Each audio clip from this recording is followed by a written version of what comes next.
భువనగిరి ఎంపీగా గెలిచినటువంటి చామల కిరణ్ కుమార్ రెడ్డి ఉన్నారు. ప్రస్తుతం మాట్లాడదాం. ఎట్లా అనిపిస్తా ఉంది గెలుపు? మొన్నటి వరకు చాలా హోరాహోరీ నడిచింది, భారీ మెజార్టీతో గెలిచారు కిరణ్ కుమార్ రెడ్డి గారు. మీకు తెలియదు ఏముందో, మధ్యతరగతి కుటుంబీకుడిని యువజన కాంగ్రెస్ ఎన్ఎస్వై కార్యకర్తగా ఎదిగి ఒక పార్లమెంట్ టికెట్ వచ్చుడే గొప్పగా భావించాను. నేను గెలవడం అనేది గెలిచిన తర్వాత ఈరోజు ఇంత బ్రహ్మాండమైనటువంటి పరిస్థితిలో 24 గంటలు కూడా కాలేదు కాబట్టి బ్రహ్మాండంగా ఎంజాయ్ చేస్తున్నా. నాకు కొన్నిసార్లు ఏమనిపిస్తుందంటే ఆ దేవుడే ఆశీర్వదించి నన్ను పార్లమెంట్కి పంపించినట్టుంది. దాంతోపాటు బాధ్యత కూడా, ఎందుకంటే ప్రజలు 18 లక్షల మంది భువనగిరి ప్రజలు నన్ను గెలిపించారు కాబట్టి నేను వాళ్ళందరికీ కూడా సేవ చేయాల్సిన అవసరం ఉంది. కాబట్టి డెఫినెట్గా నేను కష్టపడి పనిచేయాలనుకుంటున్నాను. ప్రధాన పోటీ బీజేపీ నుంచి ఉంది ఆ భువనగిరిలో, అయినప్పటికీ కూడా సునాయాసంగా గెలిచినటువంటి పరిస్థితి, భారీ మెజారిటీతో. అసలు ఏమేమి దోహదం చేశాయి గెలుపుకి? ఏం ప్లస్ అయినాయి అనుకుంటారు? ఏం జరిగింది? ఆల్రెడీ మనకు 2,80,000 ప్లస్ ఉంటిమన్నా, ఇప్పుడు వచ్చేసి 2,23,000 ప్లస్ వచ్చింది.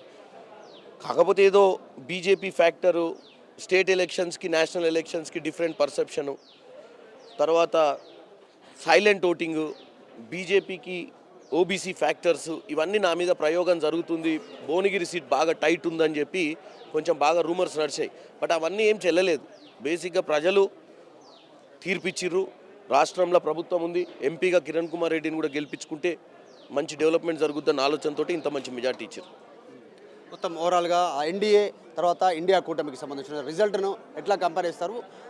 మెజారిటీ మార్క్ రాకపోయినప్పటికీ మరోసారి ప్రధానిగా మోదీ ప్రమాణ స్వీకారానికి ఏర్పాట్లు జరుగుతూ ఉన్నాయి. సో ఇండియా కూటమికి సంబంధించినటువంటి గతంలో కంటే అన్ఎక్స్పెక్టెడ్గా ఈ సర్వే రిపోర్ట్లను మించి వచ్చినటువంటి సిచ్యువేషన్, సెంట్రల్లో వచ్చినటువంటి రిజల్ట్ ఎట్లా? సెంట్రల్లో నేను ఒకటే చెప్తున్నా, బీజేపీ ప్రభుత్వం గుజరాత్ సట్టా మార్కెటు, గుజరాత్లో ఉన్నటువంటి షేర్ మార్కెట్ బ్రోకర్స్ మీడియాని ఇన్ఫ్లుయెన్స్ చేసి ఎగ్జాజురేటెడ్ నెంబర్స్ ఇచ్చిర్రు. మంచి అథెంటిక్ సర్వేస్ని కూడా ఇన్ఫ్లుయెన్స్ చేయడం వల్ల 20 లక్షల కోట్ల రూపాయలు ఇవాళ సెన్సెక్స్ పడిపోవడం వల్ల నిన్న మధ్యతరగతి కుటుంబీకులు నష్టపోయిర్రు. దీనికి కూడా బీజేపీ బాధ్యత వహించాలి. ఈ ఎగ్జాజురేటెడ్ సర్వేస్ వల్ల సట్టా మార్కెట్లో కూడా జూదం ఆడాల్సిన పరిస్థితి ఏర్పడ్డది ప్రజలకు. స్టాక్ మార్కెట్లను అన్యూజువల్గా పెంచి ఒకేసారి పడేయడం వల్ల దగ్గర 20 లక్షల కోట్లు ఆర్థిక నష్టం జరిగిందండి. మనం అంచనాలు వేస్తున్నాము. కాబట్టి దీనివల్ల మనము ఒకటే సామాన్యులు గమనించాలి, అంటే ఈవెన్ ఎన్నికల తర్వాత కూడా రాజకీయ నేపథ్యం ద్వారా ప్రజల్ని మోసం చేసిరు బీజేపీ పార్టీ.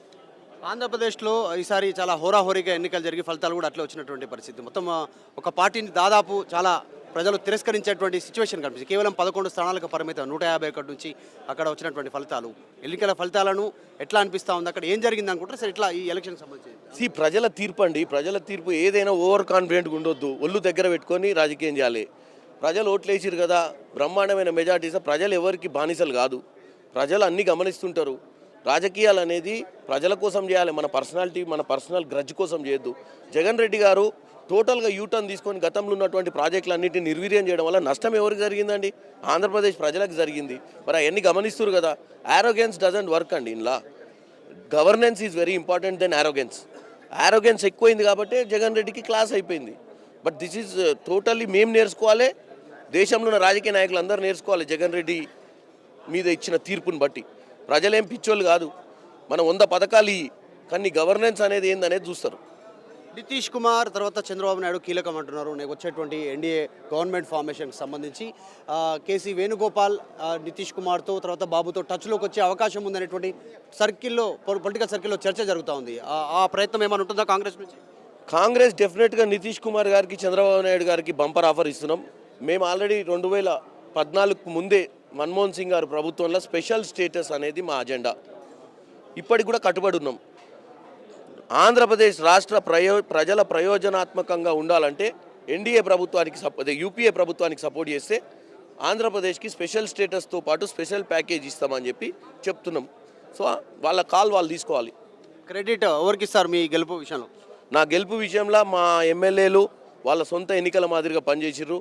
రాజగోపాల్ రెడ్డి గారు రాత్రి పగలు నా ఎమ్మటి ఉండి, గతంలో ఆయన 2009కి ఎంపీ ఉండే, 19లో వాళ్ళ సోదరులు కోమటిరెడ్డి వెంకటరెడ్డి గారిని కూడా ఆయన గెలిపించుకురు. ఈసారి సొంత తమ్మునిగా నా కోసం పనిచేయడం జరిగింది.